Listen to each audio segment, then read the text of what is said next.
And watch it together, Your Excellency. Let's watch this video. Sell them to the people of Kenya. There are enough intelligent people in Kenya to differentiate what is good from what is better and what is best. Ni jambo mbaya sana kama tutatumia askari polisi.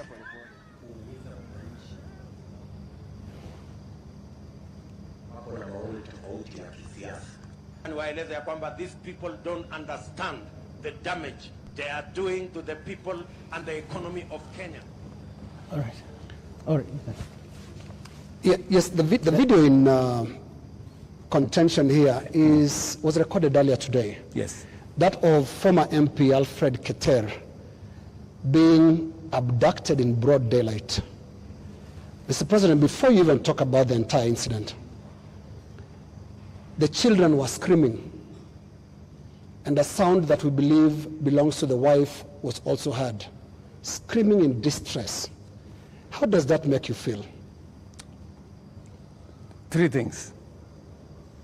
I have told you, I made a deliberate decision to make sure that the police operate independently. That's number one. Number two, I have told you, if the police summon Linus Kaikai, and Linus Kaikai refuses to go to the police, are the police not entitled to come and look for you? When the police come to arrest you after they have summoned you and you didn't show up, is that an abduction? So let's have this as a confirmation. That no, I'm just asking you. Let's have this as a confirmation, Your Excellency, that Afred Keter was summoned by police. He refused to the police respond have to issued the a summons. statement. I would suggest, instead of us having a back and forth, the police have released a statement. Can you check what the police have released, the statement? And you still not answered my question. Which the was? wife and children screaming that way. I mean, how do you feel, Your Excellency? I mean, my friend, every child, every mother feels the same when their parent is under attack. I mean, that is what it is. But let me ask you,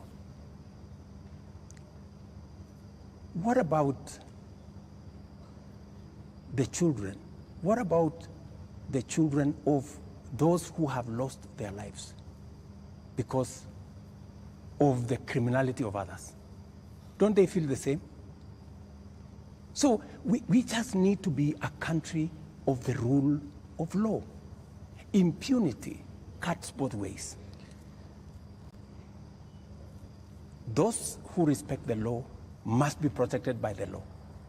Those who do not respect the law must face the full force of the law. That's how it operates. That's how we will have a society. Here is the same way, we must condemn excessive use of police powers, but we must equally deal firmly and decisively with criminals who put the lives of other Kenyans in danger, destroy property of hard-earned earnings. There are many people, Linus, in this demonstration that have lost livelihoods, that today their children are crying. Today their wives are in tears because they don't know how to face tomorrow. Mr. President, their businesses have been wiped out. Yeah. Their incomes have been destroyed. I have just told you 2.4 billion shillings worth of business has been destroyed. I hear you, and today, as I talk to you this evening, there are families who have tears. There are families who do not know how to face tomorrow. And I've asked you very specifically, President, how do you feel about those tears, especially those who have been killed by police bullets? It is horrible. It is horrible. When you find a situation where people are grieving, whether they are grieving because their parents have been arrested, or they are grieving because their hard-earned earnings of many years, monies there, I have on my phone, people who are saying, I borrowed money. My whole loan has been wiped out. My whole barbershop has been destroyed. My whole hardware has been looted and burnt. And they are in tears. So I must equally work with the police to protect all these citizens. And it cuts both ways, Linus. It cuts both ways. Using the rule of law. Absolutely. Let me take you to just step by step. Absolutely. The rule of law. The rule of law says. The rule of law requires the police to investigate a matter, to, when they have sufficient evidence, present that to the ODPP. The Director of Public Prosecutions takes people who are culpable to court. That's the journey in the rule of law, Mr. President. In the case of 39 people who have been abducted, and the abduction here, we're using it deliberately because of the manner in which the people have been arrested, like we've seen in the case of Afred Keter. Others who've been picked up from their houses in the middle of the night, and they are held incommunicado for more than 24 hours outside of what the rule of law says. And then they are not taken to court, so they are not charged with anything. That is outside of the rule of law. So in one instance here, we are saying we are not following the rule of law.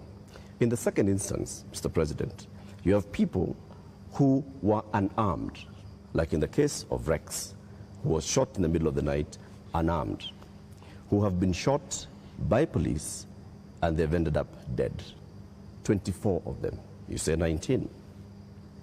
That again is extrajudicial, because there is no justification that has been produced to show that there was justification for the police to use the excessive force. So basically we are showing examples where the rule of law, which you promised to uphold, which you also set and said, this is what the police has been doing. And you said, Mr. President, as you took office, that the problems with the police service also are going to the top, the leadership of the police service. And you promised the people of Kenya that you're going to hold the police to account outside of the rule of law and accountability, which comes to your desk. Are you holding the police accountable for 39 people abducted, for 24 people killed, for 627 people arrested and not charged, for 431 people injured by live bullets, rubber bullets, tear gas canisters, police batons? Latif, as I have told you, we must operate within the parameters of the rule of law. And I agree with you. The police